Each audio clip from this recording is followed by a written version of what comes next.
I worked for OPG for close to 38 years, and over 30 of those years I worked in developing personal protective equipment.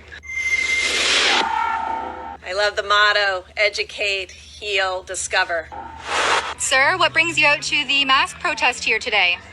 Well, I heard what was going on here, and I thought I'd come down, and if somebody wanted a little bit of different information, I might be the guy that can supply it, because I worked in personal protective equipment for a little over 30 years.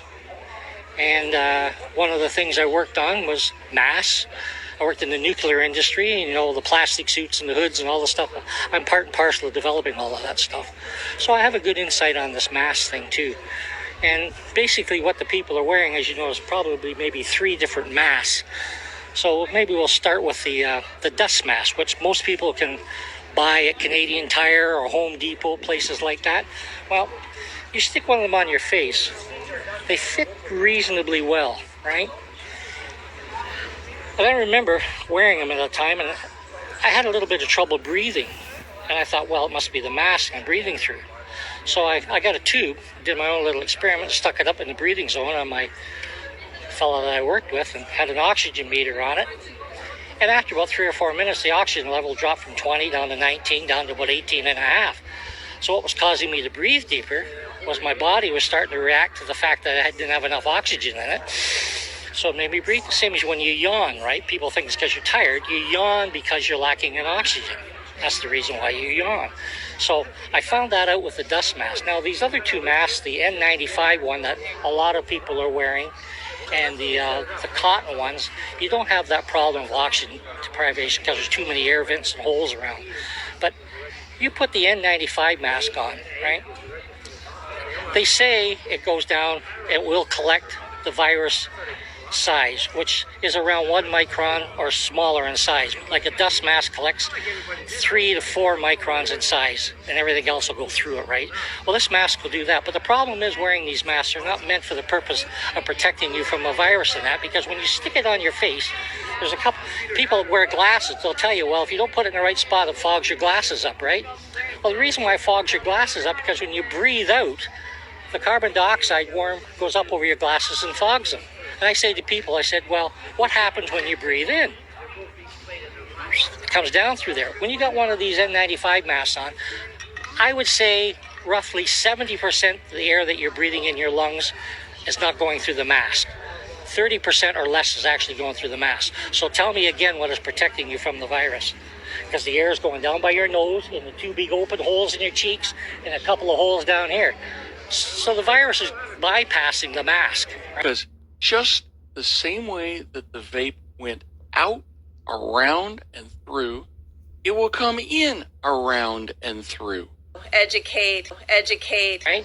Now, these other ones that people are wearing, and people are producing this, is these cotton ones, right? I'll just tell you how well they work. See that bank over there? If you took the whole wall out, and you went over and stood on the edge of the sidewalk with a baseball, and you said, can I throw that through that big opening? Right? So take the baseball as the virus, and take the open part of the building as the cotton mask. That's how easy the virus goes through it. That's how easy. And if you cough or sneeze into that thing, it goes right through it. It may slow it down from going 8 feet to 6 feet, but it's still all going through it, right? So virtually these masks that people are wearing virtually don't do anything for you, right? The reason why they're mandating everybody to wear this, because everybody's assumed to have the coronavirus, because it makes no purpose, right? So they're telling everybody to wear it. Most people don't realize that, but they're doing this because they're assuming everybody's got the virus. So if you had one of these N95 ones off and you have to cough or sneeze and you had the virus, obviously it's going to stop the projectile maybe from going 6 or 7 feet, but some of it will go through and the rest will come out around the side.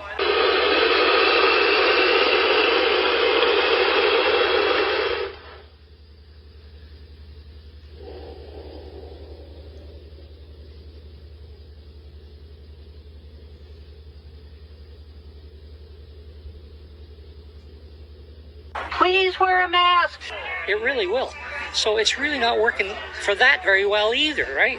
So a lot of people are being misled in this, right? And one of the main reasons why we got these masks, I hate to say it, but the election is going on in the United States. They want that guy out of there, right? So they're doing everything possible. So the more that they can keep this nonsense going, it keeps the people from going out and actually voting, right?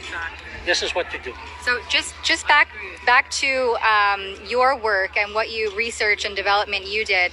Can you tell me a little bit about the seal around the face and yeah, how sure. that works, especially with facial hair? Right, I'll give you an example. There's a Comfo mask. It's a rubber mask. Most people have seen them. Painters quite often use it with cartridges screwed in. Okay. We have fit tests in the nuclear plant for guys when they put these masks on. You have to be clean shaven, and they do seal very tight to your face. We stick these guys in the chamber with a gas, and it measures it. So if the mask is leaking, you know it's leaking, right? And so when I was there, tritium is the radioactive component of the isotope of water. So you can't go in the reactor building because the air that's in there is radioactive. So you have to wear a plastic suit under certain conditions, or if the level's low enough, you can wear a Comfo mask with a cartridge screwed in it. Well, the cartridge you screw in, it's called the Mitchell tritium cartridge because I developed that. Right. So I know a lot about masks. So the rubber mask, if you put one of these rubber Comfo masks on and clean shaven and sealed, had a proper cartridge, then it would protect you from all the viruses and everything else. But all this paper stuff and crap that people are wearing, don't do one thing. Don't do one thing. So on that note that it's actually named after you, can you just give me a brief summary of your name and what your background is, what you helped develop, sort of your credentials? Well, my name's Ron Mitchell. I worked for OPG for close to 38 years. And over 30 of those years, I worked in developing personal protective equipment. The plastic suits, the hoods, welding suits, you know, the work boots that you guys buy, and the white tag, it stands for electric shock resistant. I drew that tag because I did the work for those boots. Masks, that mask I developed. Measuring devices to measure tritium in the building. It's called a diffusion sampler. I developed that. But it takes, like the diffusion sampler took me over a year just to do that one project. Wow, that's great. Thank you for sharing your expertise. And do you have any questions or any sort of message you'd like to target toward maybe Lynn Noseworthy or our elected officials, town council? The problem is with these people that get in these positions of blabbering off, what I would like to tell the general public, instead of spending so much time listening to these political hacks and these people that are put in certain positions with power that really haven't got a clue what's going on, instead of listening to them, start doing a little bit of research. Read the other side of the page instead of just the front page. I tell everybody that all the time.